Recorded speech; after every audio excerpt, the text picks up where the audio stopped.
what's good? As y'all already know, this is the Brainz podcast. We got my man BG31 in the building. Our guy, One Trey Rock. You know what I'm saying? And yours truly, Tone Dishes II. Man, look, we appreciate y'all for locking in on this live stream. Make sure y'all smash that like button. Really helps the content grow. Really helps everything get everywhere. And helps everyone see everything.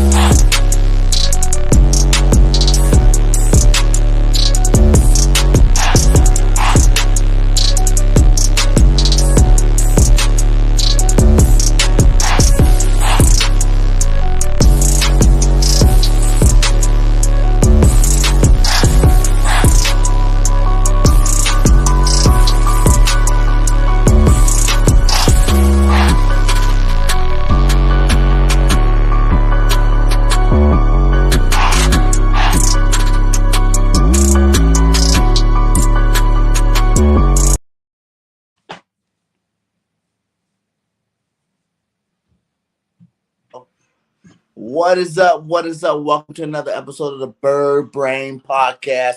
I'm 1/3 of the host, Mr. BG31. We got our boy One Trigger Trey in the building, and we got a very special guest tonight, Mr. Philly Jim. How you guys doing today, my guys? Doing good, man. Doing good. Beautiful night. Let's get it. Doing fantastic, and yeah, guys, thanks for having me on your show. Yeah, no problem, man. I know we haven't did a show in a while, so I'm like, hey, let's get it on here. Let's get it. Let's talk some Eagles football, my God. Before we get started, go ahead and let everybody know where they can find you at. You guys, his link is inside of the chat and inside of the description. Make sure you guys go hit that subscribe button. Yeah, absolutely. My link's in the description, like you just said. I'm Philly Jim. You can search me on YouTube. Usually what I do is I do a bunch of different videos during the week. Whatever I want to think of. I have different series. Like I'm doing a series right now. It's called Positional Preview. So I'm looking at all the positions on the team and, trying to talk about how it's going to play out, depth chart, training camp, competition, all that stuff. And then I got 2 podcasts. I have an Eagles podcast as well. It's called the LinkedIn Podcast. You guys can watch that tomorrow night at 8 Eastern. And then I also have an NFL podcast on Saturdays at 7 Eastern. It's called the Gauntlet Podcast. Nice, man. So since it's been a while, I need you to tell me, break me down, draft, free agency. Tell me some good things you loved about it. How you feel about the situation. Absolutely. I know that everyone loves to point out the A.J. Brown trade. And I think that was a great move. Just because of the fact that he does have like that relationship with Jalen going back for a lot of years now. And it's actually funny because Jalen was at his draft party. Now the players have draft with their families, all that stuff. Pretty cool stuff. But I got to say, to me, my favorite move that we did this offseason was actually the signing of Hassan Reddick. Hassan Reddick, the last few seasons of his career, he's so productive. He's getting sacks, he's getting to the quarterback, and the Eagles defense was one of the worst teams in terms of getting sacks last year. So you add him to the mix. Josh Sweat, you signed him to an extension last year. He gets better every year as well. You got BG coming back, you got Fletch coming back, and you took Jordan Davis in the first round. So Hassan Reddick is from the area. He's pretty local. He also played his college football at Temple, and Temple also plays their games at Lincoln Financial Field. So I feel like for him, it means so much to him that he's really going to show up and show out when he gets to play. So Hassan Reddick has to be my favorite move that we did this offseason. Nice. I like it. And I like you said, local guy. We picked up a lot of local guys this year. A couple of big name local guys. I'm glad to see these guys. Kaiser White's coming back to the area. You know what I'm saying? You got a lot of talent here, and I think that this team's definitely going to thrive. As you've seen on the thumbnails, I have put, the Eagles are locked and loaded, ready for a championship run. When you hear that, how do you guys feel about that? Do you think I'm being overly excited about the situation, or do you believe in this team? Either one of you guys can go first. I'm going to say this. I feel like we had a team to compete with anybody. It's just more of a chemistry, coaching, quarterback type thing. So, I feel like the defense is going to be fine. These dudes we brought in a lot of playmakers. Like, to be honest, we brought in a lot of playmakers. Kaiser White. Every year he just been getting better. Tackles, sacks, interceptions. His numbers speak for itself. He improved every year. N'Kobe Dean, he was the leader of one of the best defenses historically in college football. So, we brought in a lot of dudes that can make plays. James Bradbury, you already know about big play Slay.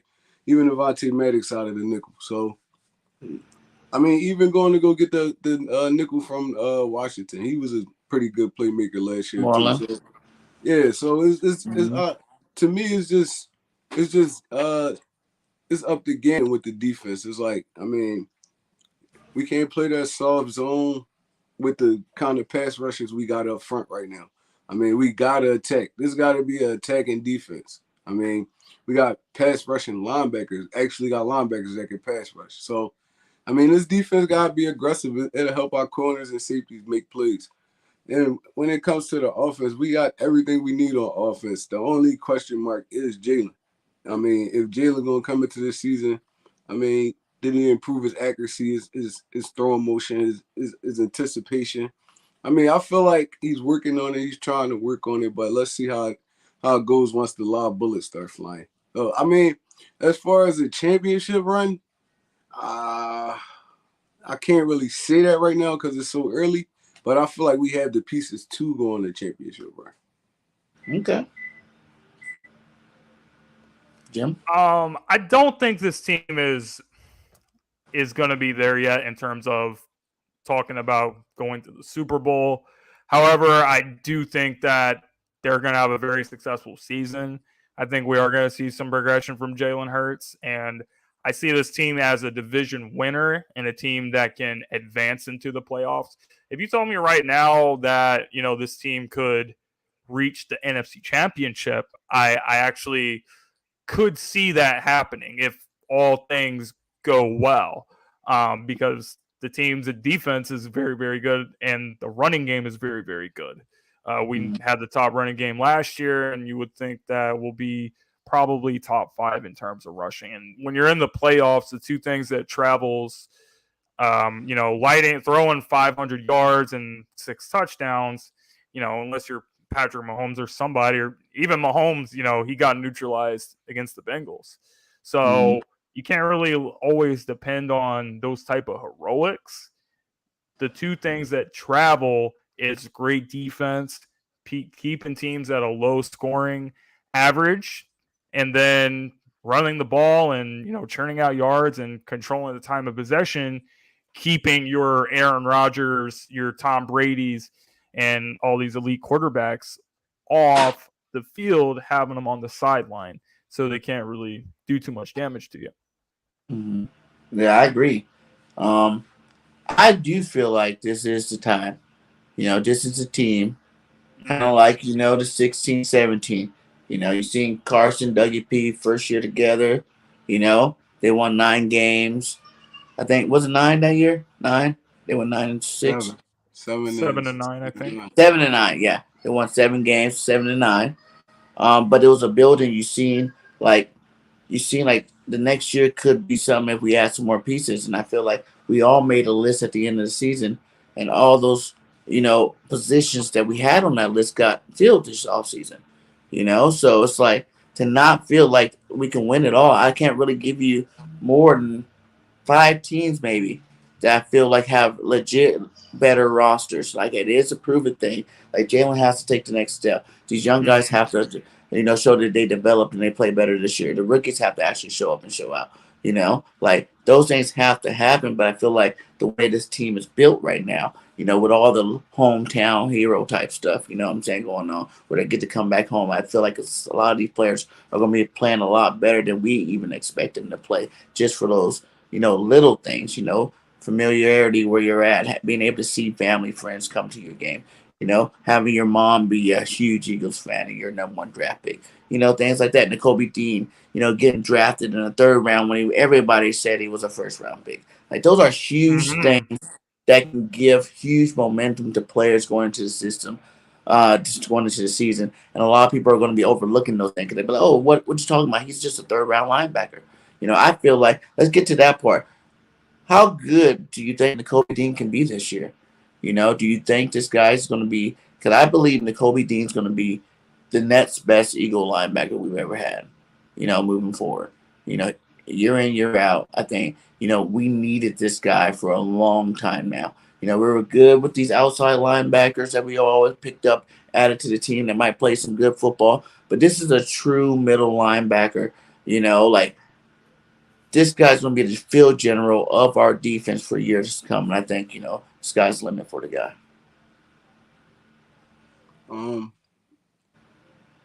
I love when the Kobe Dean with me. I love the talent. It's just, I feel like he's not going to really play that much at the beginning. This based off like experience. TJ was a little bit more experienced in that defense. And the Kobe Dean, I feel like he needs to get a little bit bigger to really be an impact player in the NFL. He's great with his eyes. He's great recognizing plays, but it's just the physical aspect of it. I'm running up into the going up against 350-pound linemen trying to get off those blocks and stuff like that. It's going to be a little bit challenging at first until he works his way into the game. So I feel like he's not really going to be a super impact this year, but I feel like he's going to be one of a great Eagles linebacker. Yeah. Well, it's funny because I remember at the draft, we were in the second round, and when we drafted Jurgens, I was a little frustrated because I thought that we should have taken Dean with that slot.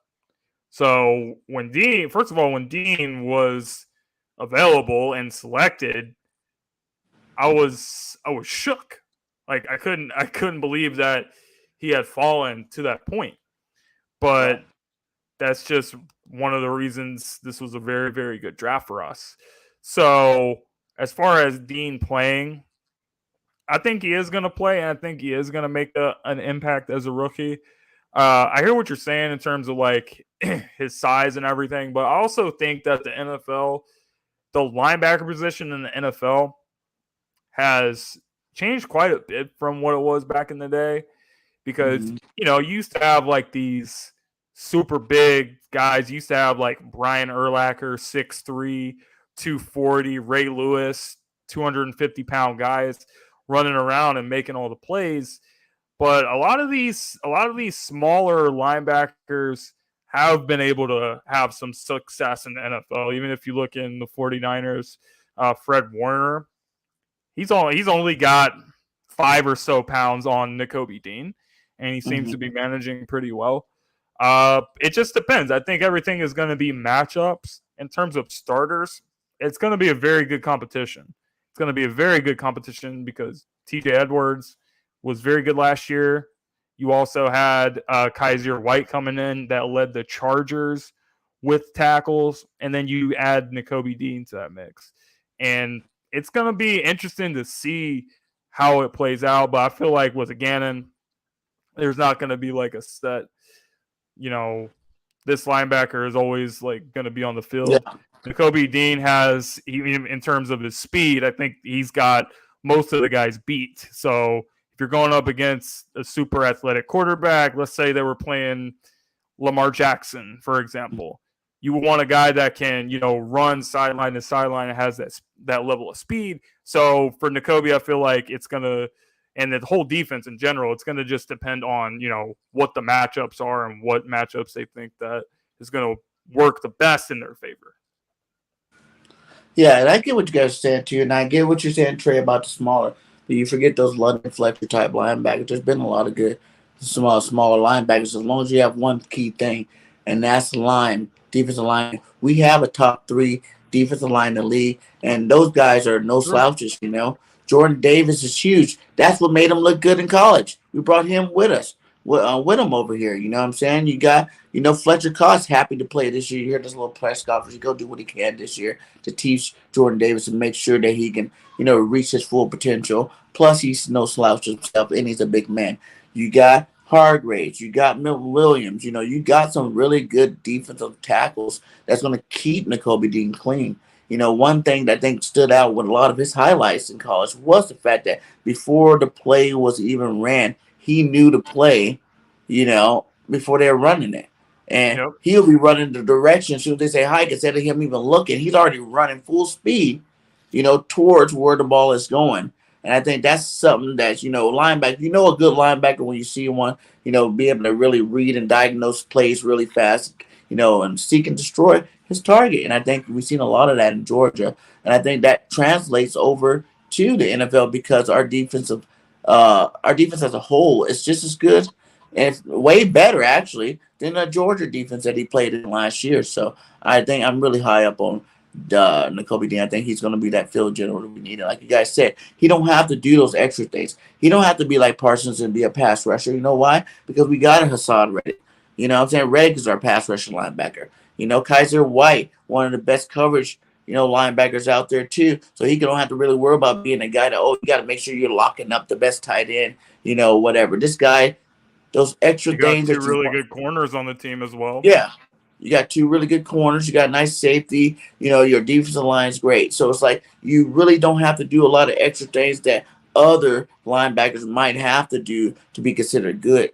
You know what I'm saying? Like we kind of freed that up. We got one of each type of position of linebacker. You got the pass rusher, the coverage, and now you got the field general. So I really think he's going to start early. I like TJ Edwards. I think he's a solid football player. But like I said before, TJ Edwards not, his ceiling. What type of football player he is and what he can bring to a football team. Like, if Dean does it right, his ceiling is like Hall of Famer. You know what I'm saying? Like, that's how smart this kid is on that football field. Where as long as he stays healthy and he goes out there and handles his business the way I think he will, sky's the limit for this guy. He's going to be clean. He's going to be making hits and making plays left and right, man.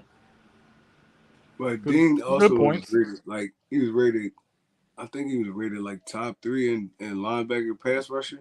So, I mean, he's one of the better blitzers on our team too. So, I mean, I feel like it's just gonna be more strength and durability for real with him. I mean, can he stay healthy for a whole 16, 17 game season?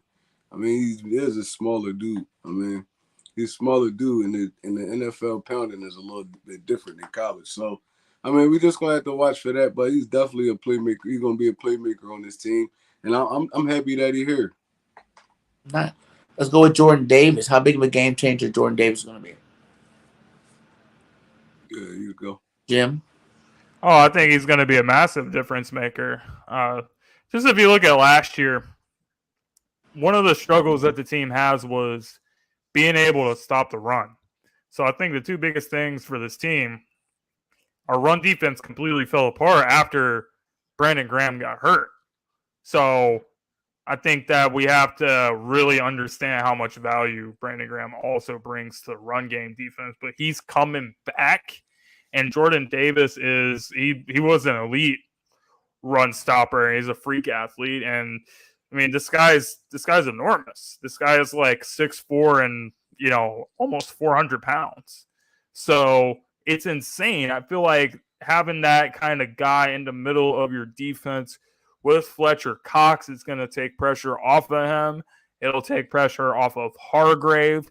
And those big guys in the middle of the defense are really going to be shutting some stuff down. And then you got some good edge rushers. Josh Sweat and Reddick are going to be a dynamic duo too.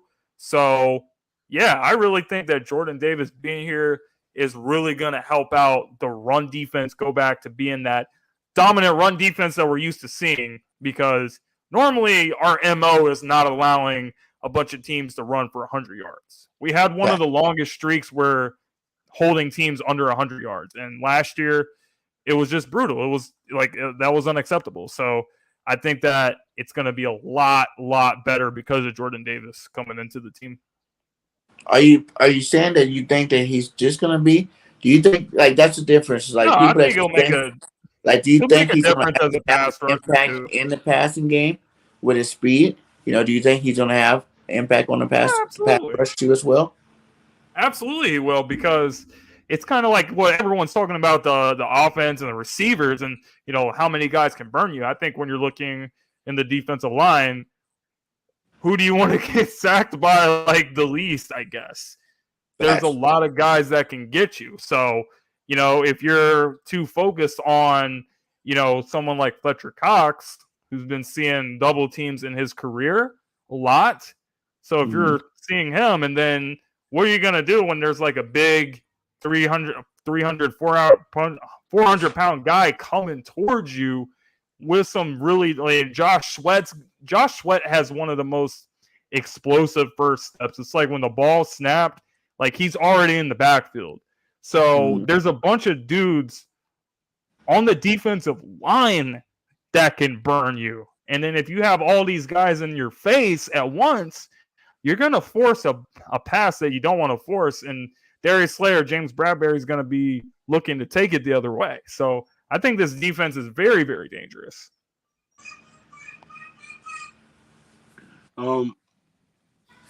I think he fits well in this defense, just based off the fact that, we have two other veterans in front of him.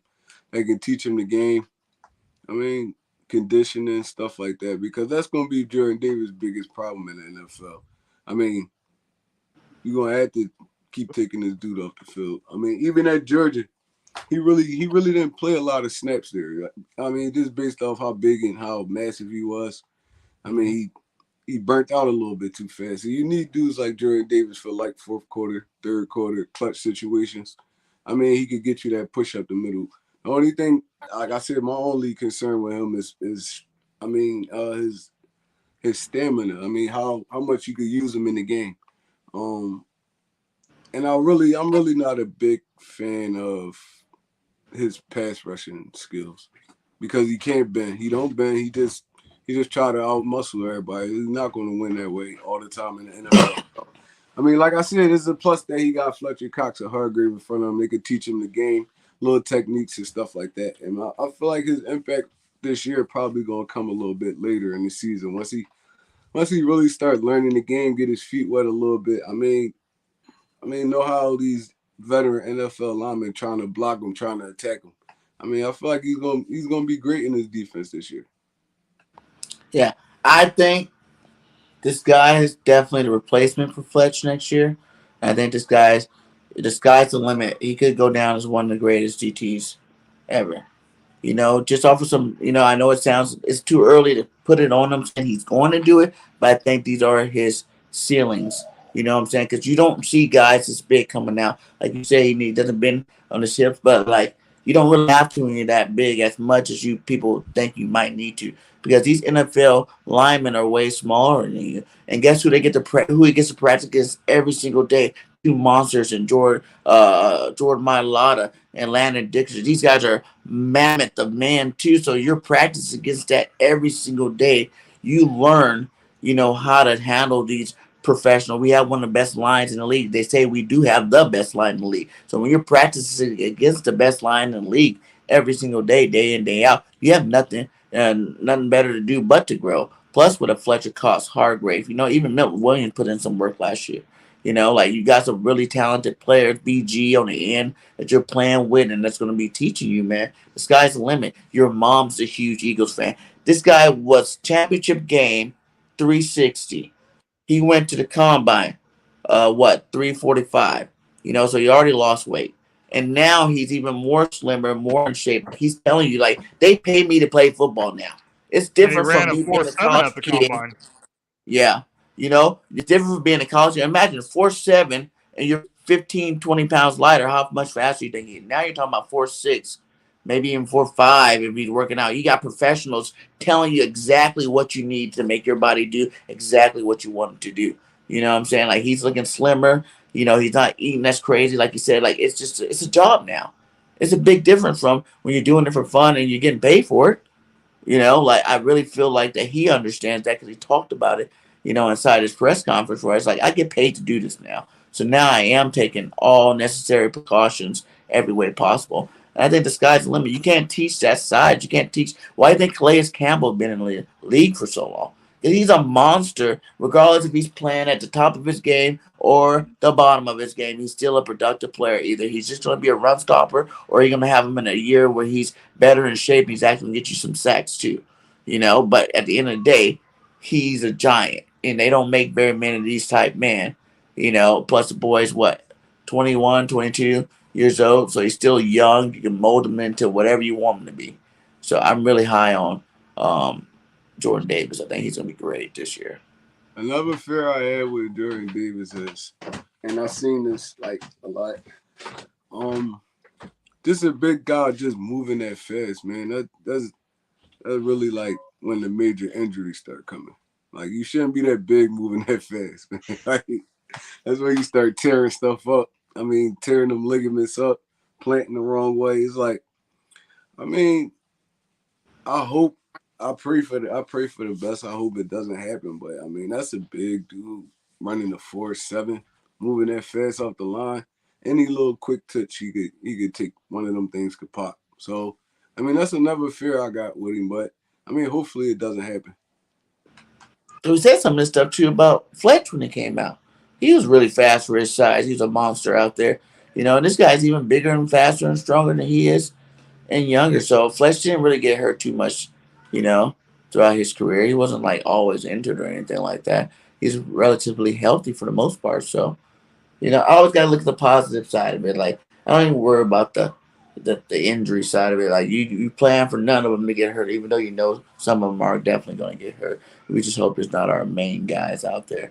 Jalen Hurts, new throwing motion. Do you think it matters? Don't matter. I think it matters because, when you're looking at quarterbacks that have success, it is like Nick Sirianni says, like, it's about having really good fundamentals. And Sirianni said, I think it was yesterday or the day before, that his fundamentals have extremely improved. So that makes all the difference, because if you're, if you're setting your feet and you got bad feet and it's all jacked up in the pocket, then you're probably not going to throw the most accurate pass in the world. And if you're, having a weird throwing motion, you're not going to be able to get the ball out quickly enough. So I think that for him, the game is just slowing down.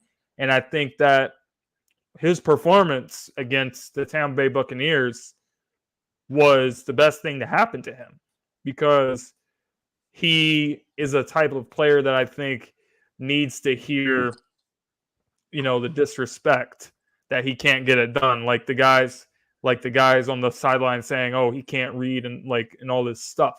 I feel like that embarrassing performance is only going to help him to get to the level that he wants to get at. And I think that's the biggest reason why he was out in California and working with Tom House and working with all these great quarterback gurus and coaches that, could really help him take his game to the next level. And now it's all about for him putting it together. So I think that him fixing some of those little things is actually going to go a long way for him. How far off of being a good quarterback did you think he was good after last year? Like, how far off do you think? Like, how big is that? Everybody has their margin. How much more better you want Jalen to get to believe that he's the guy? Like, how big is your window in terms of, like, how much more does Jalen need to get? Like, do you take into consideration that this is, the first time in his career he's able to go into the same system? 100%, because when he was in Alabama, obviously Alabama is who they are. They're always winning. So when you're a team that's always winning, then you're going to have assistant coaches that, get a head coach job elsewhere. So that's why Alabama was going through a bunch of different offensive coordinators, and he transferred to Oklahoma, and he played in the Oklahoma offense and was really good there. And then he comes to Philly, and I think something that, in my opinion, hindered his growth. It's not his fault. It's just a situation that he was put into. You had Carson with the big contract, and they were trying to use him like not a quarterback. in his rookie season, his actual rookie season.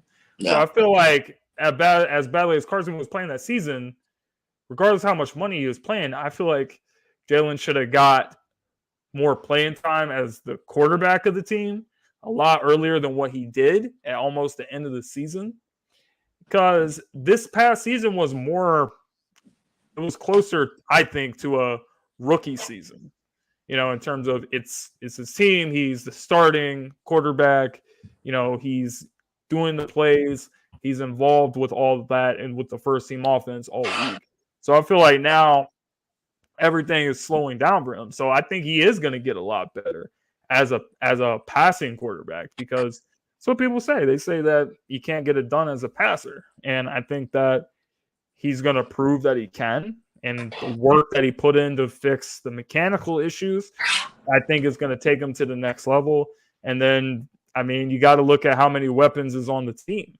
You know, it's kind of hard to not perform with this group of guys, because all these guys are very, very good. Mm-hmm. Yeah, I agree.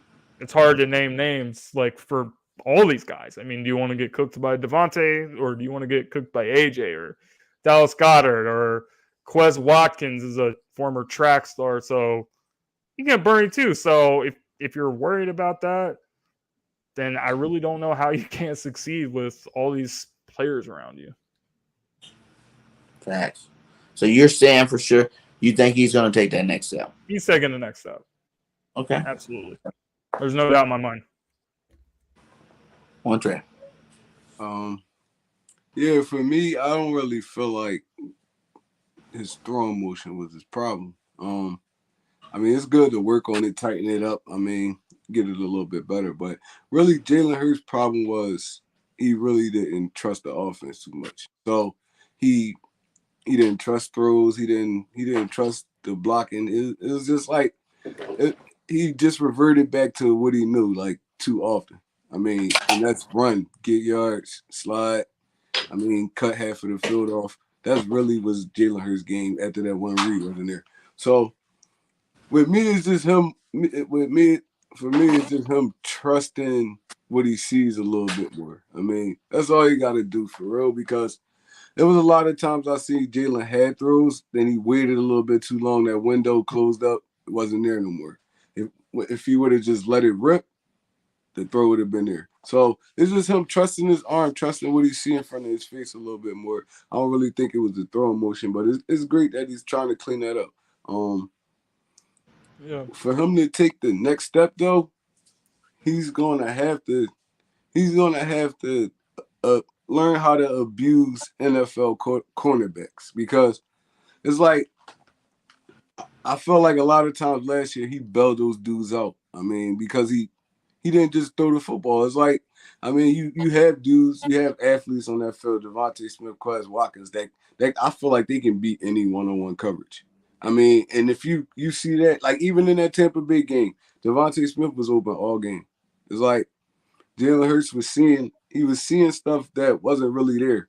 It's like I seen a few times Quez beat dudes on outside routes, outside corner routes, post routes, and he didn't trust it to let it rip, and then the play just died. It's like, bro, if you're gonna take that next step, you gotta be like kind of like had that development like Russell Wilson had. I mean, Russell Wilson wasn't the greatest thrower coming in, but I mean, year after year he improved until he was one of the best passers in the NFL. So I feel like Jalen could take those kind of steps. He just got to want to. He just got to trust what he's seeing. And I mean, it's better that he's in the same offense. I mean, 2 years in a row. So maybe he'd be a little bit more comfortable in it. So basically, what you're saying is you think your receivers, yes, he's going to do it, or you don't think he's going to do it? I feel like he's gonna make an improvement. I don't know how big of a jump it's gonna be, but he's gonna improve. I feel like the numbers gonna improve, his passing yardage and stuff. And I mean, I feel like he's gonna improve. So I don't feel like it's gonna be no big jump like we all thinking it is. So you're saying you just think he should be more decisive? More decisive, yep. A little bit more decisive. Just trust what he's seeing a little bit more. And I feel you what you're saying with all that, but I also think you got to realize you had a new coordinator that didn't even really know how to call plays for this team, didn't understand how to call the plays for this team. You had some of your top receivers when he was dropping dimes on them, dropping the ball.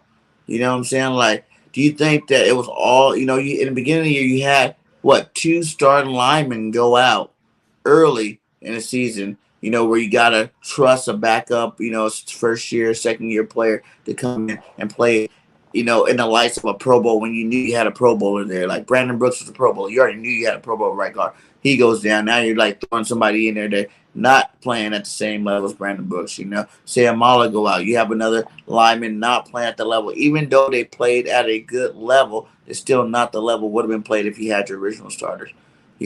Overworking them, the game planning, the way he game plan, that they game plan some plays. Now, I'm not giving all this blame on everybody else. I'm just saying, like, these are some things a young quarterback that why you think he ended up, having so many rushing yards. It's like, okay, when you got some of these things moving around, your coach not even sure how to use your players.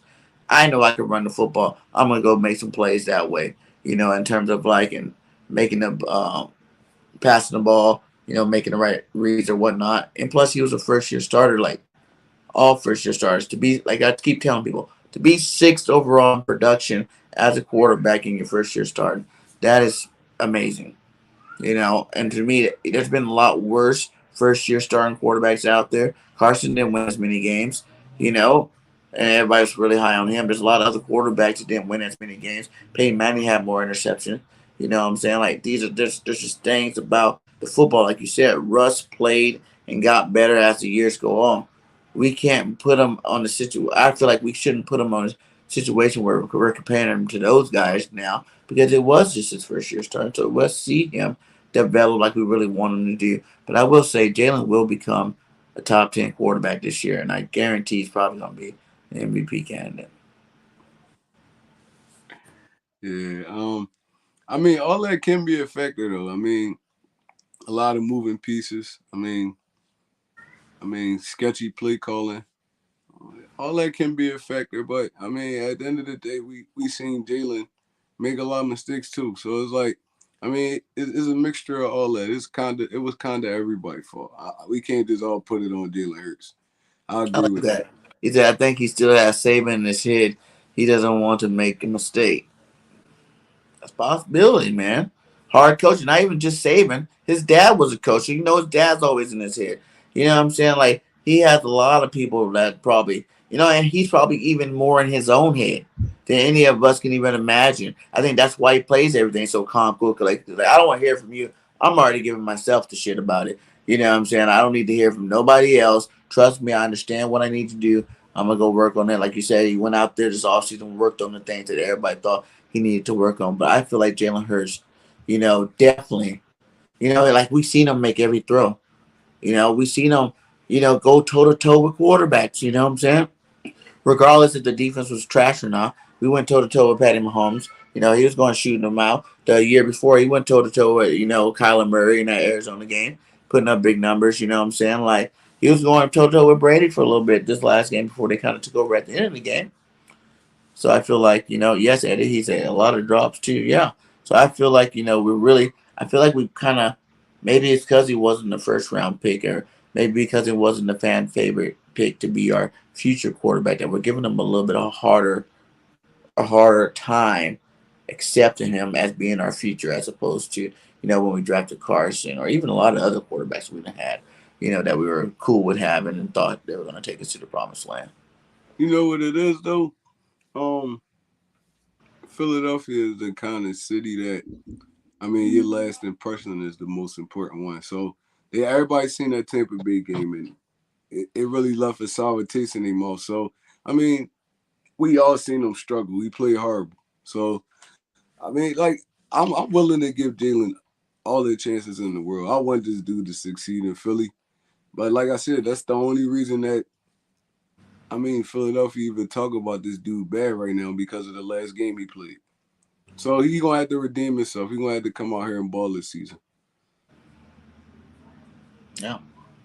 What do you guys think is your biggest concern about the team now that OTAs are over with going into, training camp? What would be your number one concern for this football team? My number one concern is coaching. I mean, I know these dudes got a year under their belt, but I mean, the horrible stuff we saw from Gannon last year, man, it's just it really like it was unacceptable. Like anytime we went up against a quarterback, like a top 10, top 15 quarterback, we got scorched. I mean, the worst game I ever saw in my life, worst Eagles game I ever saw in my life was that Raiders game. But Derek Carr only completed like 4 I think like 3 or 4 passes. It was like 91% or something. Yeah, it was so horrible. Like it left. It wanted. After that game, I wanted again and gone. I'm not even gonna lie. I wanted him gone. I wanted him out of here. I don't care if he was the first coach, anything. 91%. That's horrible. Right. And the against our little kids. That's like when you play Madden on rookie. Bro, yeah. The ones that were actually, I mean, incomplete, they was drop passes from the receiver. So he could have went 100% on us that game, to be honest. It was horrible. Justin Herbert. I think Justin Herbert was like 89, 90% on us. Yeah.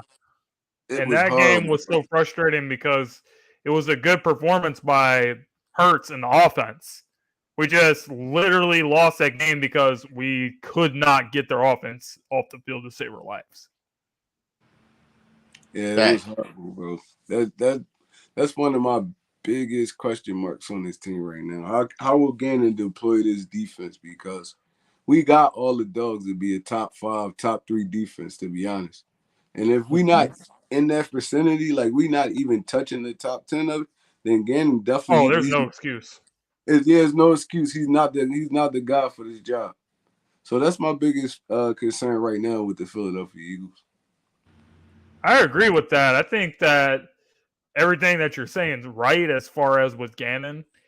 I'm giving him the benefit of the doubt based off of last year because you didn't really have a lot to work with, but all the signings and stuff and draft picks and everything you did to improve on his defense, if you don't have a top 10 defense, you got to get him out of here. But for me, the biggest concern that I personally have is the health of one Miles Sanders, because I like the other running backs on our team. I like Gainwell and I like Boston Scott, and I think that Kennedy Brooks, somebody that they brought in undrafted, he could do something if he plays well in the preseason. But we got to have one of the top rushing offenses. That's the strength of this team.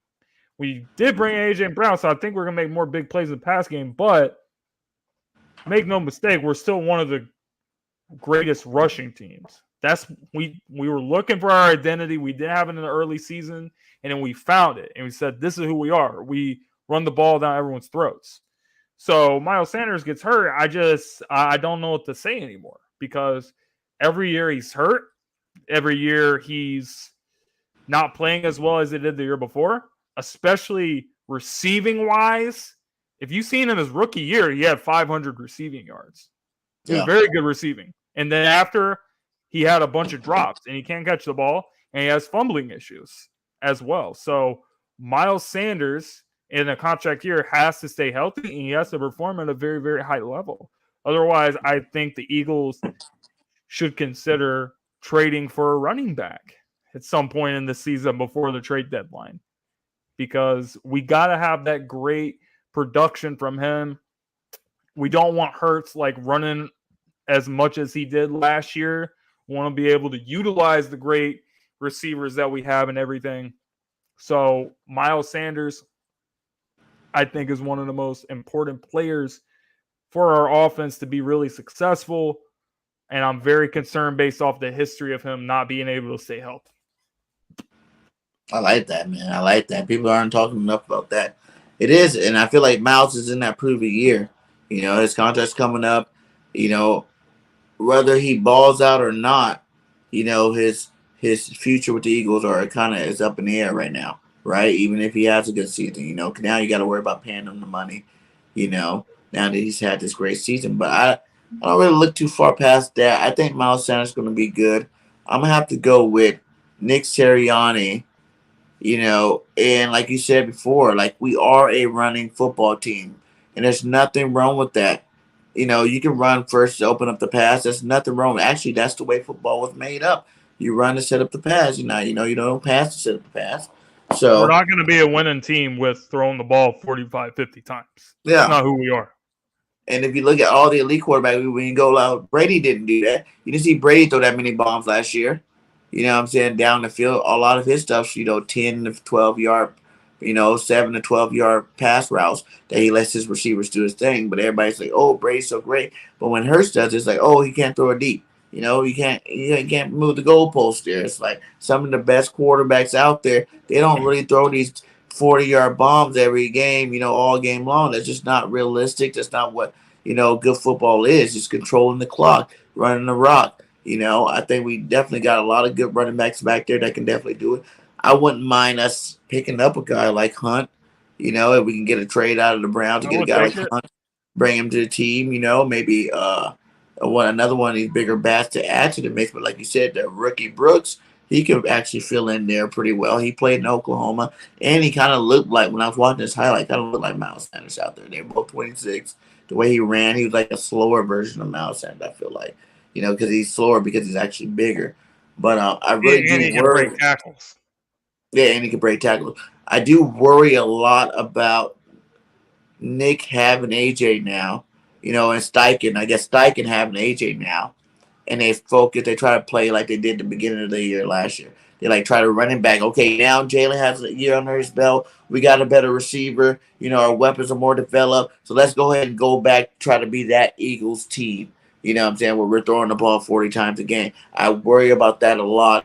And I think that would be definitely a no-no for this team to do, because I really feel like we got to come in and we got to show them that we still are the number one rushing team in the league. And you got to respect that. Now having those pieces is going to make it easier for our passing game to flourish. And I think a lot of these guys are going to have a lot of free yards, as I like to call it, because, if we come and dominate in the run game, there's going to be a lot of open passing lanes there for Jalen Hurts. And I think it's going to be easy for him to pick and choose where he wants to go with the football. I feel like, in all reality, probably not last year, but Miles Sanders' first 2 years, he should have been a 1,000-yard running back. He should have been at least 1,200-yard running back. I don't feel like he touched the ball enough. Even last year, he didn't touch the ball enough.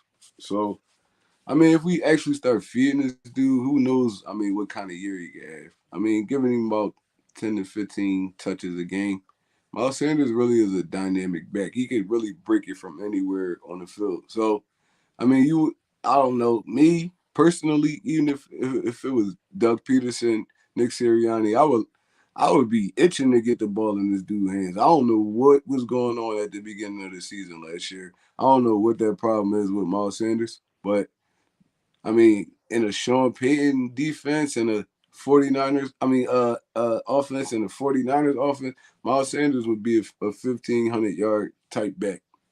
So I just feel like we got to use him a little bit better. The best way to get a running back past that injury bug thing is you let him get hit a few times. You can't. It was a game. Miles Sanders ran the ball 3 times. That's ridiculous. Unacceptable. That's unacceptable. Not even Miles Sanders, just the running backs, period. Touch the ball 3 times. It's like, that's unacceptable. I don't care what era of football you playing in.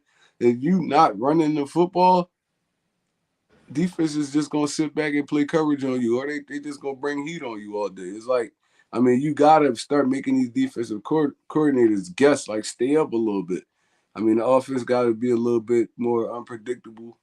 And, I feel like that would help Miles Sanders out more. Yeah, I agree. I do believe that a lot of the reason why he kept getting hurt the last couple of years because he wasn't getting used enough. You even heard Deshaun Jackson and his little thing he did talk about, if he came back, it had to be the right situation because he don't want to be the guy on the sideline only getting like 2 and 3 balls thrown to him. You know what I'm saying? Like, when you're a star player, you're a confident star type player, like you need to get the rock. Whether it's catching it, handoff, whatever. You need to put the ball in his hands to keep his hot confidence up. That's when you get it. Like Miles Sanders, 2 years ago, 3 80-yard touchdown runs. Like, what was it, like the first time in NFL history or something like that? Like, the guy's a beast. Big play waiting to happen. It's like you got to use that as a weapon. He needs to be the feature of your offense. You know what I'm saying? It needs to be the Miles Sanders show with, Goddard, Smitty, AJ, and these guys like that, being cameo players. You know what I'm saying? Like, if we continue to run the way we did, we can run our way straight to the playoffs. Like, even some of the games towards the end when everybody's like, Jalen's not even putting up that high numbers. It wasn't when we were the number one rushing team and we were running the ball so much and winning football games. But it wasn't that he had to put out so many passes. It's just that the passes he were throwing, they were a lot more open. You know what I'm saying? They were a lot more effective. We scored on those passes. He didn't need to throw a 60-yard touchdown because we ran the ball down and failed, 60 yards. Then we just threw a 30-yard touchdown. It's like that's what made his numbers not look so big too. It's just like, wasn't that he wasn't a good thrower. Like, he was dropping dimes. It's just the fact that not every time you're going to need him to throw 300-400 yards. People get stuck with numbers in their head as opposed to when he did have those low numbers. Did you watch those passes? Like, they were actually quality passes, to quality players doing quality things for our football team. Yeah, don't forget there was drops. There was a bunch of how many touchdowns I think got called back because of flags and stuff. So the team has to be more disciplined in terms of like penalties and doing stuff the right way because you're going to get points wiped off the board. Mm-hmm. Yeah. So which one of these, I would say, storyline games are you guys most excited to watch this year?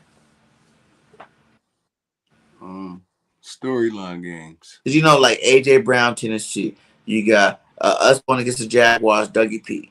You got 2 games against Carson. Like there's storyline set up kind of throughout our whole schedule here. I'm not even gonna lie. My biggest storyline is it gotta be the Cowboys. Can Jalen get a win against the Cowboys? Because he 0-3 against them, I think. Yeah. So I mean that's gonna be our biggest competition in the NFC East. So if he could take like 1 or 2 of these games this year, I mean it'll boost my confidence about Jalen like all the way up there. So I mean every quarterback we had, Carson, Vic, McNabb, they all had their games. They had their moments against the Cowboys. So we gotta see Jalen, get one of these wins against them. All the other storylines I really don't care about, to be honest. Carson coming back, we know Carson game. I feel like we're gonna have at least 8 to 9 sacks against Carson Wentz this year. So he holds on to the football, and and the team probably still has years of like film from Carson, so that's probably gonna work in their favor. But I agree, and you gotta also look at when they're playing the Cowboys versus last season. So last season they played like the 3rd game of the season, and obviously the team was young and didn't have an identity, so it didn't really go well. And then the second game didn't play very many of the starters. I think they played Devontae so he could break Deshaun Jackson's record, and then that was literally it. So it's a moment for Jalen Hurts to go out in Week 6 in a primetime game that's in Philly and show what he can do against the Cowboys, because that's a Sunday night game and everyone in the world is going to be watching, and then the second game is on Christmas Eve. Right. What's better than watching football on Christmas? Like, it doesn't get better than that. So the whole world is going to be seeing him there as well. So he's going to be under the lights of the national spotlight a lot more than what he was, because the Eagles have 5 primetime games, which is among the most in the league. So it's his chance to go out on the big stage and have big moments and show everyone what he can do. And if he succeeds at it, when we get to the playoffs, he's going to have that high level of confidence, because I really think that Dallas game against them and on the Christmas Eve, I think that's a bigger one than the Week 6 matchup, because it's later in the season. And if you win that game, are you worried? Are you really worried about Washington? Are you worried about the Giants? You're probably not. So if you win that game, it's safe to assume that you will be separating yourself and possibly clinching the division after that. Yep, and it's prime time and it's in dollars. So, I mean, that's going to be the one. That's the game right there. That's going to be a signature game. I mean, all the rest of these games, we don't really play a lot of these teams too much. So it's like, I mean, we either win or we lose, but there's just some teams you just can't stand losing to. And the Dallas Cowboys is one of them, man. I hate every time we lose to these dudes. I hate it, bro. I do hate losing to Cowgirls. Yeah. It makes me so sick. It makes me so sick. I'm probably going to go with, I would like to see that game against the Titans. You know what I'm saying? You know, because it kind of shows both things. Like, is A.J. Brown going to go there, light him up to show that he is the number one receiver they messed up? You know, let him go. But it's going to really show you Jordan Davis, Fletcher Cox, and Kobe Dean. Can you guys stop King Henry? You know what I'm saying? Like, cause when Henry's running, there haven't been too many people that can stop him. You know what I'm saying? He's always doing his thing when he wants to, how he wants to do it. They're usually the number one rush team. We were number one last year, but I'm pretty sure they were in top 3. You know, like right behind us. Well, actually, Henry didn't play that much, but I think they still were up there, even after he went down. So I like to see that Tennessee game. I think that's going to be a really good game to watch and see if AJ Brown have a good game that year. And if we can stop Derrick Henry and these guys developed enough to stop, you know, a top rushing team in the league. You know, because we can stop them, that'd be great. You know what I'm saying? That means, okay, now we're all locked in and loaded, ready to go, and they'll be setting us up nice for the playoffs. One of the big games I think no one's really talking about is the Green Bay Packers game. You're playing up against a reigning 2-time MVP, Rodgers back-to-back MVP. And when you look across the schedule, there's not a lot of great elite quarterbacks that you're playing the entire season. And then you're playing Rodgers. And Rodgers has cooked us. Let's not forget that he's had some great moments against us. So for me, this is going to show what this defense is about. Because if you're able to hold Aaron Rodgers in check, then when you go into the playoffs, just as I said earlier with, you know, Jalen Hurts playing those big primetime games, that's going to have this confidence up. If you have success against someone like Aaron Rodgers, then when you go to the playoffs and you got to play Matthew Stafford and you got to play Tom Brady and probably Aaron Rodgers a second time, if you are trying to go on a deep playoff run, then you're going to say, hey, you know what? We played against Rodgers and had success. This is what worked. This is what didn't. So when you're going against Brady and all of them in the NFC, then you're going to have a lot more confidence that you know what you're doing. All right. No, I like that. I think Rodgers is going to suffer a little bit, though. I think he'll suffer a little bit with Devontae Adams being gone. He is still Aaron Rodgers, but I feel like, you know, he made a mistake. I think the team will suffer without him, but I think that Rodgers is going to continue to be Rodgers. Just because, I mean, if you look even before they had Devontae Adams, he won 2 MVPs with Devontae Adams, but he also won 2 MVPs without him. Aaron Rodgers is going to be Aaron Rodgers, man. That's a good point. That's a good point.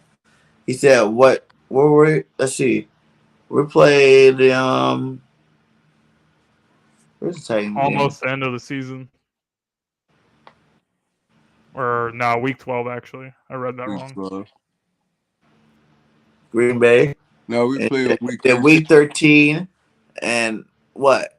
We played them at home. So, yeah, we played the Titans and Green Bay at home. Yes, we're playing the Titans game at. That's also a big game for playoff seeding, because if you have the head-to-head over Green Bay, then hopefully you won't have to go to Lambeau Field. You can still stay in the link. Yeah. Our secondary, guys, with the 3 cornerbacks of Bradbury, Slay, and Maddox, will you guys both agree that they're top 5 combination for the best no question quarterback duel in the league? No question about it. No. I think they might be number 1. But I'll say top 3 for sure. Let's see. There's Humphrey and Marcus Peters. There's You can't really name a lot.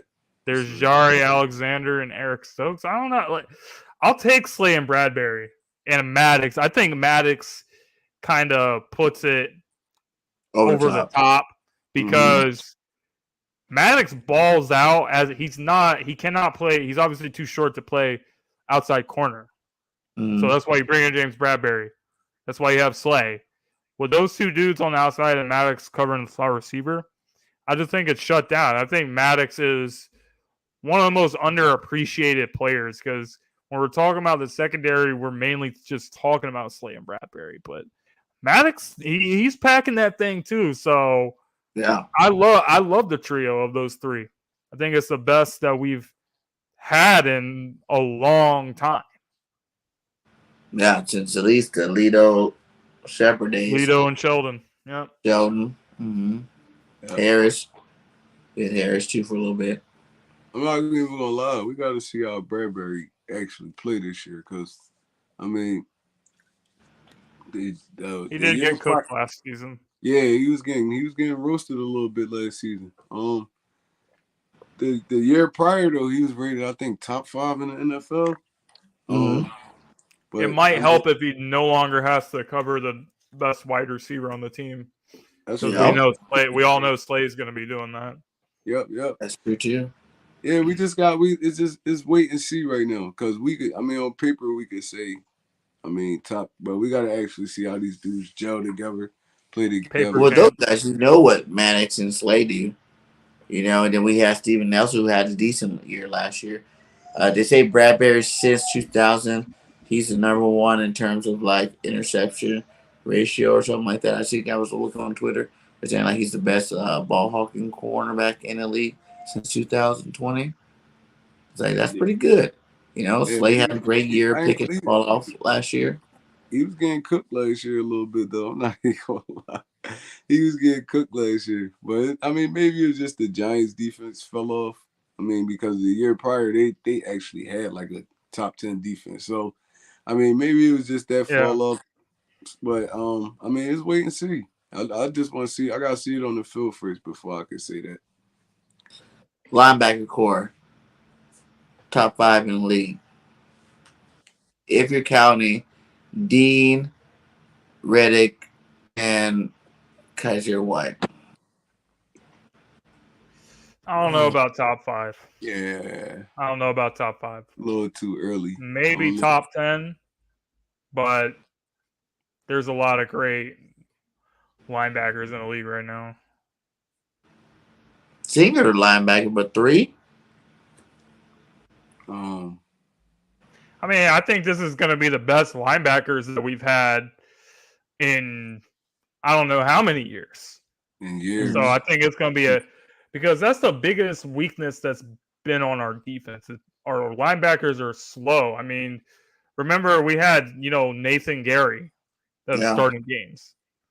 And this guy, he's basically not even in the league anymore. He was starting games for us a couple years ago. So we don't have like any of these scrubs playing anymore. So I think they're going to handle business and do their thing. They don't have to be, the flashiest linebackers.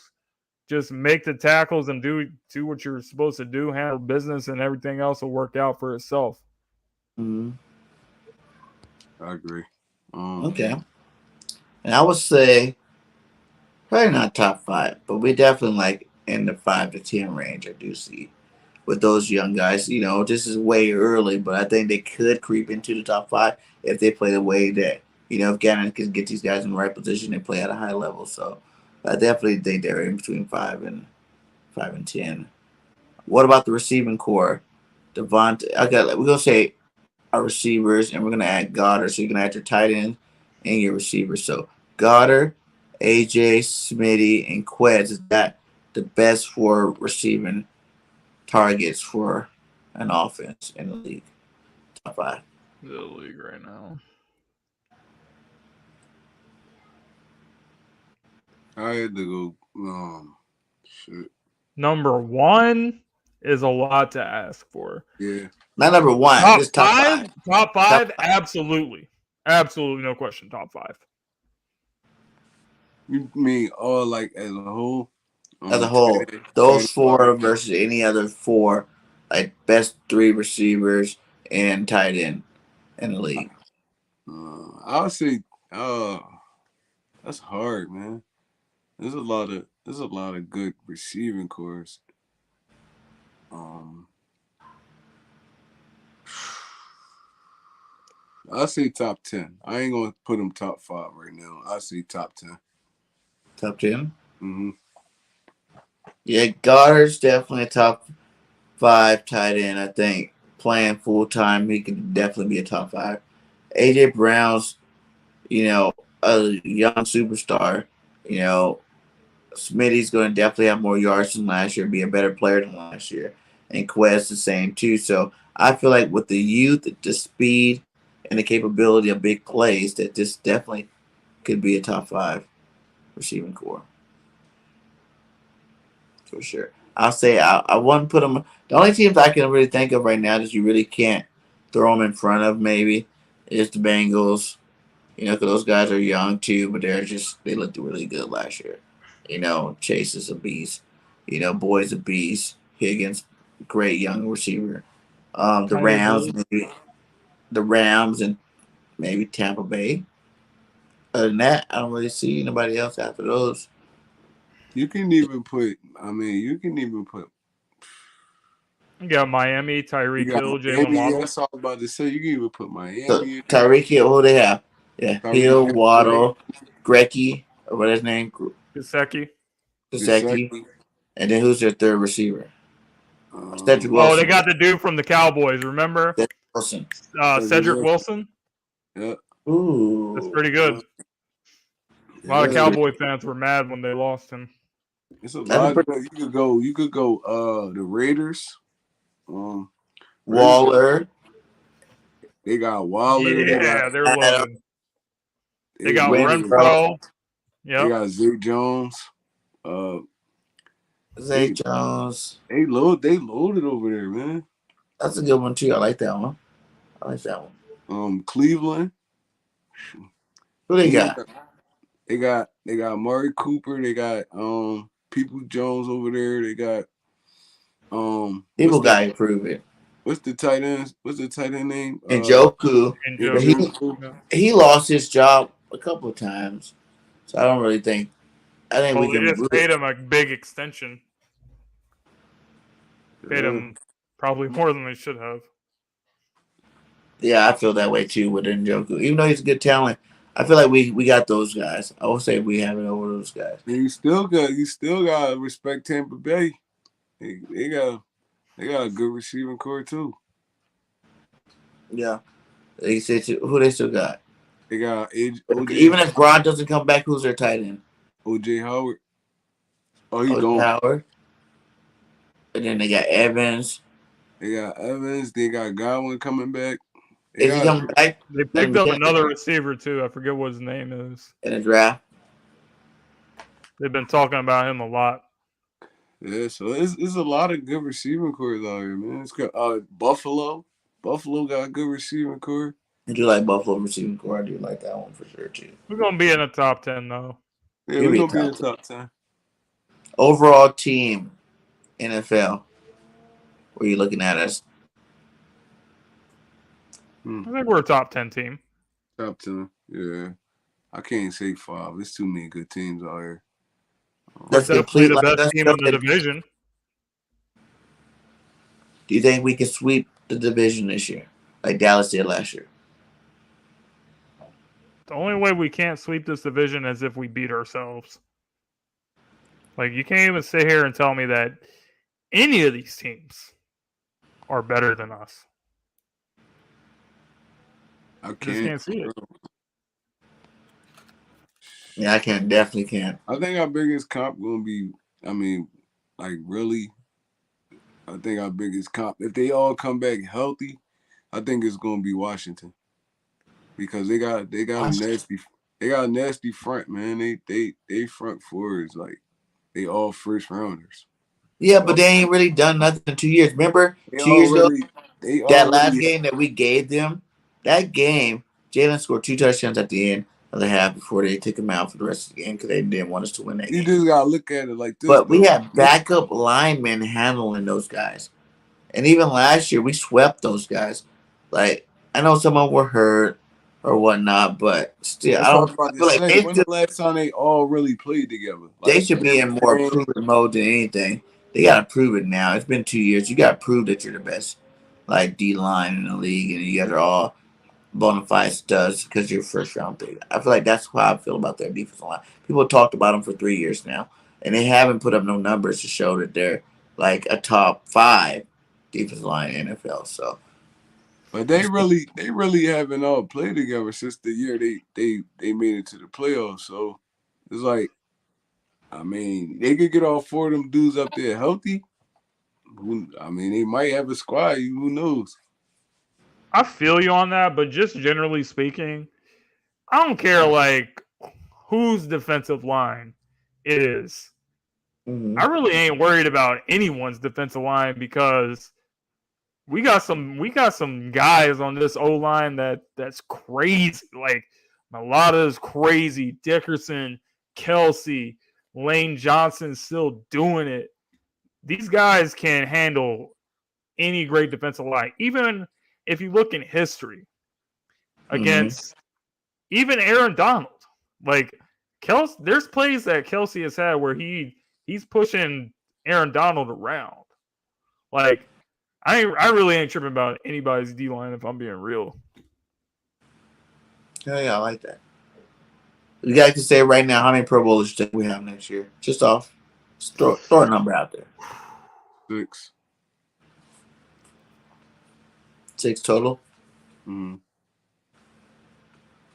I'm gonna say 6 because I think it's gonna be Malata, Dickerson, Kelsey, Lane. That's 4 right there. Who else who else can I put? Reddick, that's 5. And maybe Hargreaves. That's 6 right there.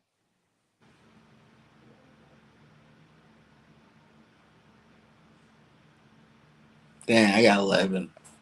God damn. Oh, I was about to say 8. I thought I was pushing. What was that year? 2004 when we had like 11 Pro Bowlers that year?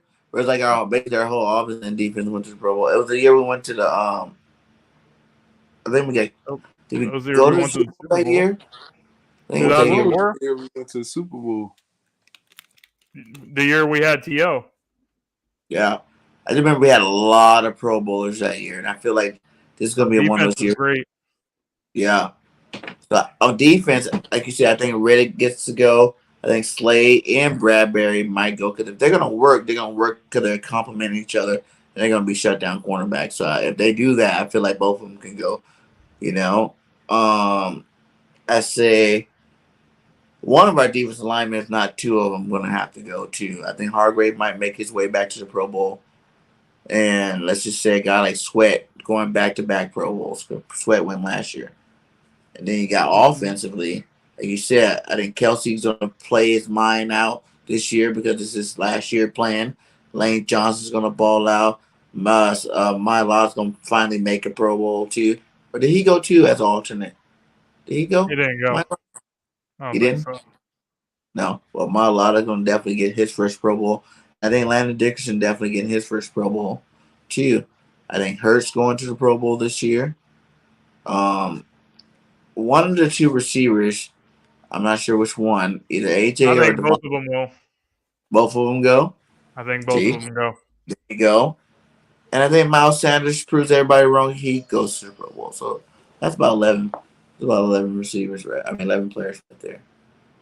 I can see anywhere from like 7 or 8. I think Hurts is going to go. I think we're going to have several linemen go. I think we'll have at least 3 of our linemen in the Pro Bowl. And then on defense, I think Slay makes it. I actually think that Fletch is going to make another one.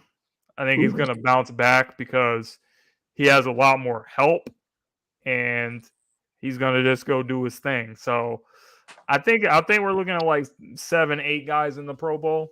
Either way, they're going to ball out. Yeah.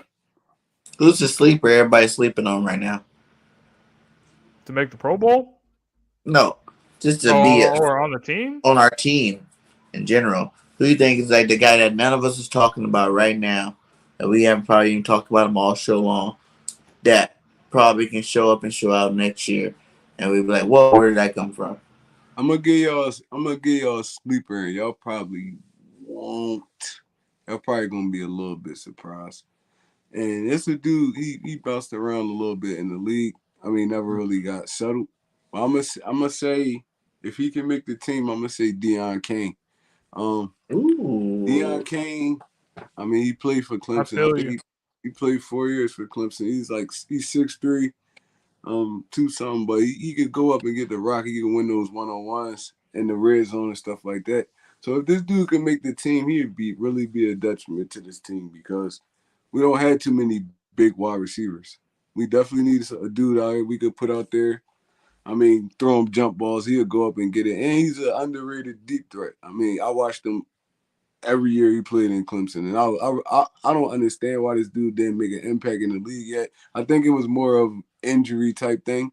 I mean, he had to get over a few major injuries. But, I mean, from the plays that he's been making out there at training camp, well, he has a great shot to make this team.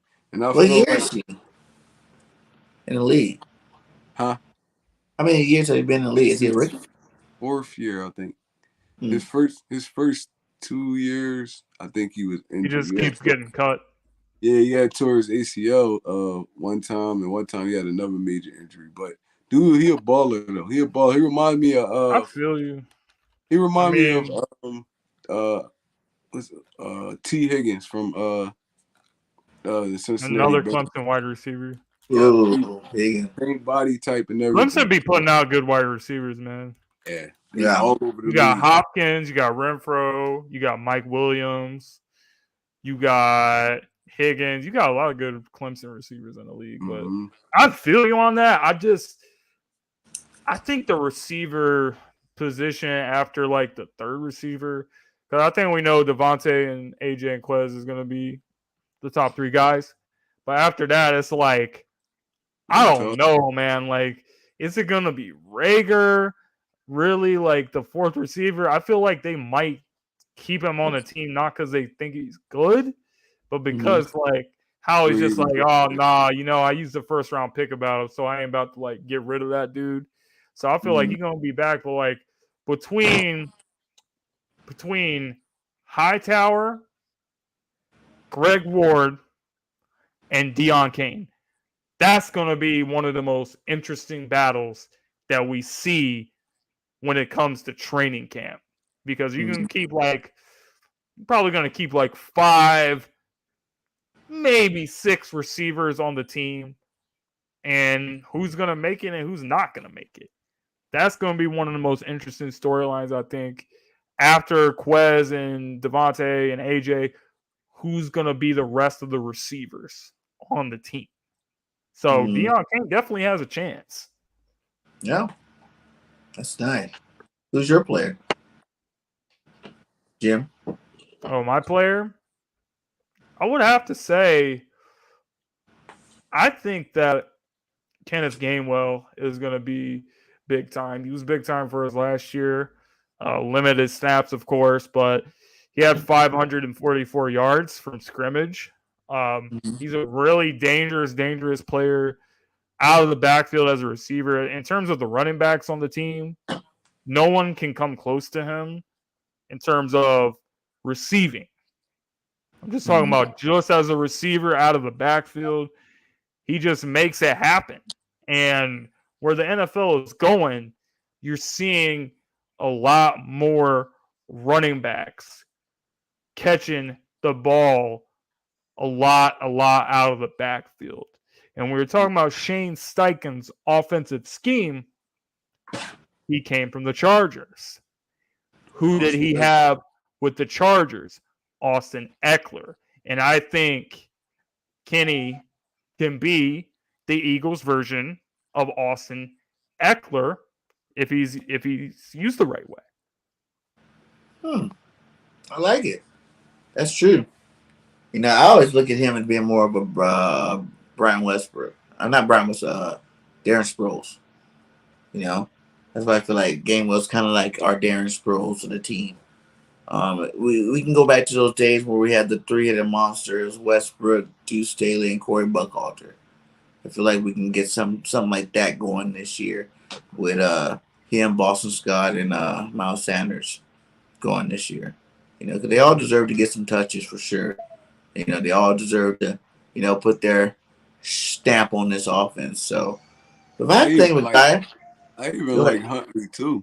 I mean, Huntley is limited amount of snaps. He showed me some stuff too. So we got a nice stable of backs. Definitely got a nice stable of backs. I would have to say that maybe a sleeper would be Tyree Jackson. He bumped it up. We got all pumped up about him last year. He gets hurt. We don't see him. He comes back, doesn't really get involved in the offense. He has a couple catches, then gets hurt again. Because he's going to come out this year because, like I said, it's kind of like with Jordan Davis and those other guys. You can't teach that size and speed. That's a big man, at the tight end position that, we've seen him catching some balls. We've seen highlights of him in practice of him being a super stud. Like, can the Eagles actually get him on the field this year? Will he be healthy enough to stay on the field? And if he stays on the field, can he produce some of those plays that we've seen him make, when he was healthy? So I think a big sleeper would be a Tyree Jackson this year on offense. If we had to go on defense, I would say Davion Taylor. What happens if he blows past, if he blows past TJ Edwards, and all of a sudden Davion Taylor's that guy coming off the bench, being our fourth linebacker in the game, like, who knows? Like, I thought Davion was good whenever he played. His problem is he doesn't stay healthy. He's always getting hurt. He come in, make some plays, and he's hurt again. Come in, make some plays, and he's hurt again. It's like, come on, man, what the hell's going on? Like, you can't get excited about a guy that does, the best ability is availability, and he definitely don't be available. That's kind of like with Tyree Jackson too as well. Like, he's only, 1 year on our team, but it's like, hey, I want to get excited about these guys that we were excited about. Like, let's see these guys actually play some good football. Let's see, if they come in, they don't have as much pressure as they would have had last year to be good. We didn't have no linebackers last year, so Davion, maybe he kept getting hurt because he was like trying too hard, to impress. Now he knows we got 3 other linebackers, you know what I'm saying? Like, he don't have to be the man no more. Like, we got some good linebackers there. So now he just got to come in and do his role. Same way with Tyree Jackson. Like, we got Calcaterra, who I heard had a great OTAs. You still got Jack Stahl. You still got Dallas guys who get a lot more targets this year, probably than he had last year. You got to realize half of the season last year we still had Zach Ertz. So I agree with Marianne's comment though. I mean, he definitely got to improve on his route running and stuff like that because a lot of times Tyree Jackson look goofy out there on the field. So, I mean, maybe it's just him getting acclimated to the position, but I don't feel like he's going to be a big impact on his team this year. It's going to take him a couple more years before he get it. It is going to be interesting, though, who's going to be the second tight end on the team because, like you said, every year it's been basically we've had Goddard and we've had Ertz, and those are our 2 guys. And before that, we had Selleck and we had Ertz. Ertz was our second guy. So we haven't really had this discussion for a while. Like, we know Goddard's a really good player, but who's going to emerge as the second guy? That's another thing that I'm going to be looking for during when training camp starts. Yeah. And it's wide open too. Like you said, any of those guys really can do it. I know Jackson's not really practicing yet, but maybe by training camp he'll be practicing again. Like I said, Calcaterra, whatever his name is, that dude had a good OTA. They were saying he was catching everything out there. So Jack Stahl, we know him. I want to see a fullback this year. I want to see Jack Stahl maybe as a fullback. I think we need to have more lead block plays this year in terms of the run game. And if you're not going to go out there and get an actual fullback, Jack Stahl definitely can be a good guy to plug and play as our But fullback now. they need to come out with a big formation where they put Jordan Mailata as the fullback. Yes, as a tailback. Keep Dillard for those plays, and Dillard can play left tackle, and then just put him as fullback and let him do it like rugby style. Remember when he got drafted and they were showing all those videos of him throwing people? Facts. I was thinking He's you a put him big at dude, tailback man. jumbles in your jumbo goal line jumbo formation. You put him at tailback and you put go get what's the boy named Jordan Davis. Put him at fullback with Mylott at tailback and just run up the gut. Oh my god, No one's stopping that. that would be crazy. No one's stopping that. It's too risky. It's like. But we say that, but remember back in the day, Refrigerator Perry ran a lot of plays. You know what I'm saying? Like, there were good star defensive players that played on offense just on goal line There situations. was a lot of offensive linemen that scored touchdowns last year. But you really want your starting left tackle at fullback? Yeah. Not like full time, but like imagine there's a play and it's like 4th and 1 and it's like a big game. That would be crazy to see. Yeah. It's like one play for real. Like, it's not like he's gonna be every single, but pretty much every time you get to first and goal from the 3 or 2 or 1, then you put that package in and go score a touchdown. Yeah, Lane catch a touchdown last year. Yeah, Lane caught a touchdown last year too. I know I wasn't tripping. I know he caught a touchdown. And they like that stuff. Linemen like being in part of that. Lane Johnson scored more touchdowns last season than Kenny Golladay. Wow. That's so sad. And the Giants paid him $72 million. So wow. Nice. That touchdown lane was nice too. I liked it. He tried to jump into the stands, but see, that's what you normally get. You get the tackle eligible plays all the time, where those trick plays. It's just like you're not even thinking about him going out and he gets open. But this would be every single time we're in the red zone, 3 or less in the goal line. Just go jumbo. Because I guarantee, you won't stop it. You got run right behind Landon Dickerson and Mailata to the left side, with Jordan Davis as your fullback and Mailata as your tailback. I promise you're scoring touchdowns every single time. There will not be one time, because there's no 3 people that can deal with 2,000 pounds worth of meat coming full steam, man. I'm like, no 3 people in the world. 2,000 pounds. You think about it, well, not 2,000, maybe 1,200 or something like that. What Landon weighs 312 or something like that. Mailata weighs 345. They're going after their knees. So, yeah, but they only can go after the lineman needs. They're not going to be able to touch Jordan Davis or Mailata. Yeah, they might try to submarine the lineman, but okay, that's cool. You submarine the lineman. What about the other 2 guys? Ain't no linebackers putting Jordan Davis on his butt. It's a little bit. A little bit further run. Do you guys think we worried about the players' health too much in football today? These are athletes getting paid millions and millions of dollars. I want to see the best every single time they touch a field. I'm not really. I care about the health to a certain extent, but not really, because we pay you money to be great. I want to see you be great. I'm not gonna, sugarcoat it. If it's to a betterment of our team and we can do something productive with them, I say we use them to their full ability. It's like when people say Jalen should stop running so much. Why? He's good at it. Jalen's a smart runner. He slides. He runs out of bounds. He don't take that many major hits. He's a pretty smart runner. Let him do his thing. It stresses out the defense. It's an advantage Eagles when he is doing this. So it's like, I don't know. Do you think that the media and everybody else is starting to get too worried about players' health? Well, I feel like it's a player safety and player health is a very important thing, but that's the biggest reason that the NFL rules have become soft. Everything is trying to protect people. So at some point, it's gonna become like flag football.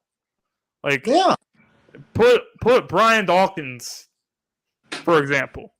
Every Eagles fan loves Brian Dawkins Mm-hmm. because he was crazy and he would just go knock the shit out of somebody that's coming Mm-hmm. across the field. If you put Brian Dawkins in right now with these rules, he would get a flag all the time. He would probably get ejected at some point, and he would probably get fined like every single week. It's crazy. Malu, a lot of those dudes. Any of those guys, Ray Lewis, any of those guys that played it like in that tough defensive era. They're just trying to protect so much the players, and it's really not like that for the defense. The defense is always suffering. Like, even if you're a corner, you can't even breathe on somebody or you get 15-yard penalty. It's the craziest thing I've ever seen. It's making it worse. Like, why would you rather pay these players? Because you see every year the players' contracts are going higher and higher and higher. Why would you be that cool with paying somebody that much more money, but then, like, baby them? Like, if I'm paying you that much money, I want you to go perform at a high level all the time. I want to see you make snot bubbles if you're on the defensive side of the ball. I want to see that because that's part of the money I'm giving you. I'm giving you $1 million to see people have snot bubbles all day. I don't think the league, like you said, it's soon enough it's going to be flag football. I think that's ridiculous. They need to start pushing towards the other way because every player knew from Pop Warner when you signed that first consent form that it was a dangerous sport. It's a sport for men, gladiators. So why are you taking that away? You might as well. Everybody knows what they're doing. I don't feel sorry for people. I play football all the way up to semi-pro, college, semi-pro, all that stuff, and it's a little funny up there sometimes. Maybe I don't know. I don't really think about it really, for the most part. But at the same time, I knew, especially me being a smaller guy, I knew every time I went out there, I'm going against a bunch of bigger, faster, stronger guys that can knock me out. Do crazy things to me. I dislocated both my collarbones before, in one play from a late hit. So I understand the dangers of it, but it's like they all sign that contract and get that big money because of the dangers of it. So it's like, why would you try to stop it? Like, why are we, especially as fans, like, I don't feel like we don't even need to be as concerned about it. Like, what I'm saying? Like, if he's on our team, we should want him to produce. We don't know how long he's going to be on our team. He can be on our team for 1 year. He can be on our team for 10 years. He can be on our team for 2 years. We don't know the extent of him being on our team. There's a lot of different things that can go, that's involved with that, from contracts to trades to all that kind of stuff. So as long as we got him on our team, we should just want them to do the most, I feel like. I don't even think the NFL care about these players' health. I think it's more they don't. It's them. Once the CTE cases start hitting heavy and crazy, like that's when they start trying to change the rules. They don't really care about these players' health. They just try to protect themselves. They care about money. It's the only thing they care about. Exactly. You're gonna pay a dude $300 and something million. You don't want him out there getting killed. And plus, they was getting ate up in money with them CTE cases. So it's like they don't really care about the players. It's just they trying to protect their No, they absolutely don't.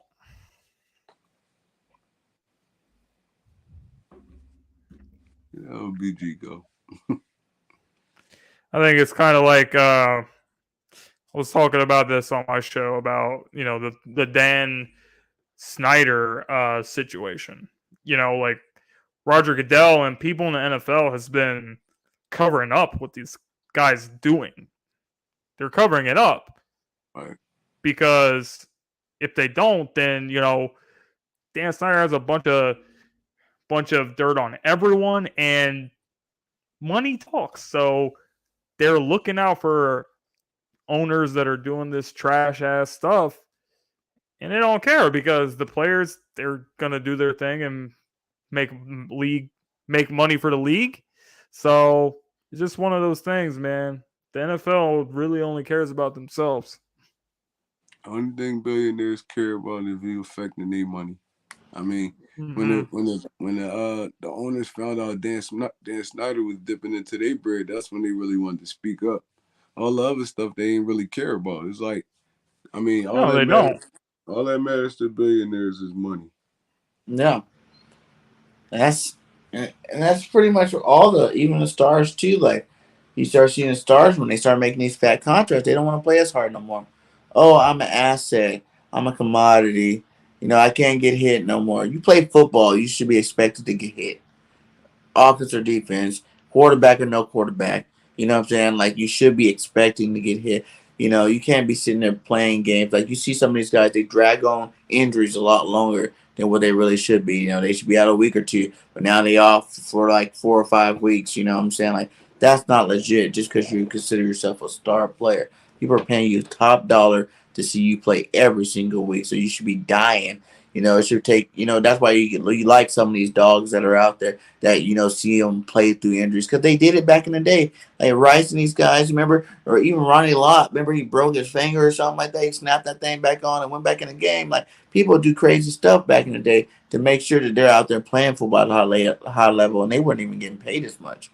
That they're getting paid like crumbles compared to these guys. You know what I'm saying? I imagine what was Emmitt Smith's best contract, or what was Ronnie Lott's best contract compared to like your 15th or 20th best safety in the league this year. You know what I'm saying? Like these guys are getting paid mucho money to play at a high level, and I don't like the fact that they're trying to wash that out of football. Right.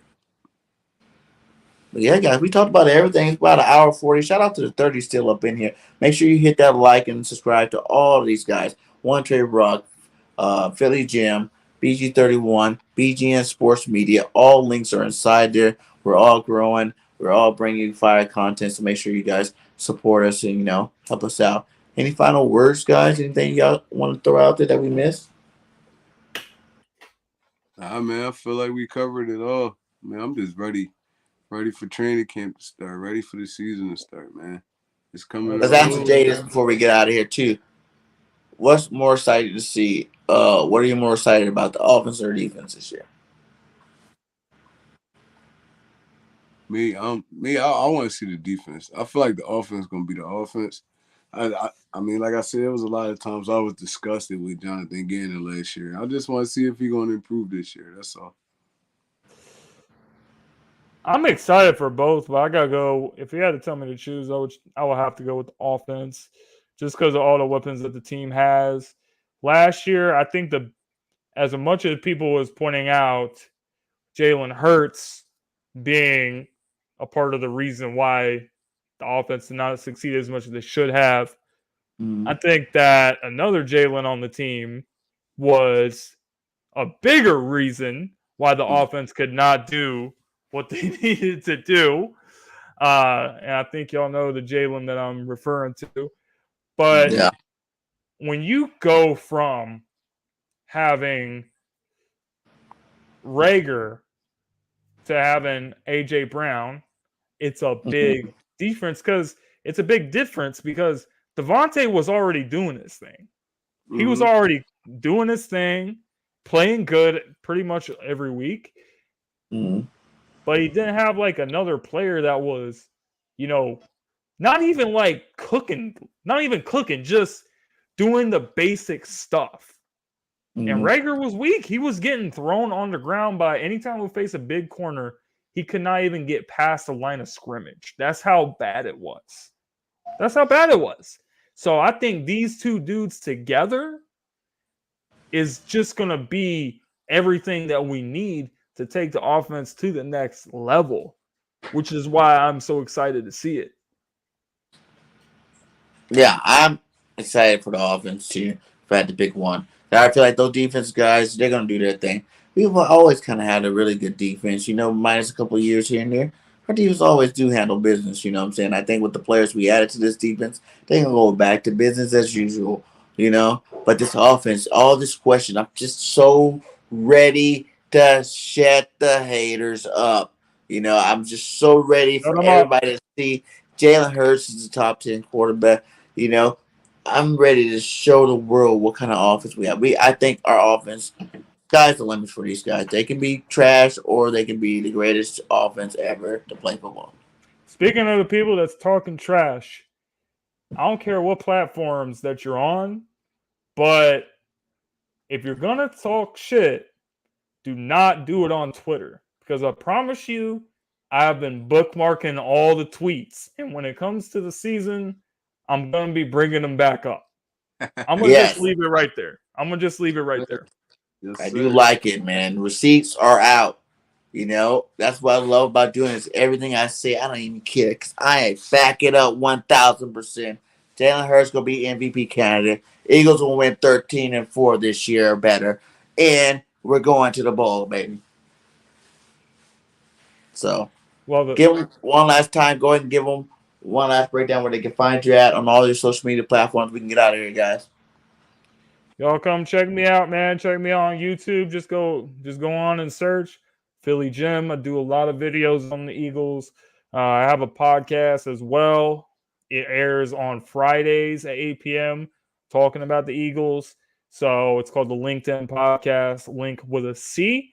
And check that out. And then I also have an NFL podcast as well on Saturdays where we talk about more stuff other than just the Eagles. So that's really also a very interesting thing. It's called the Gauntlet Podcast. So yeah, y'all come rock with me, Philly Jim on YouTube.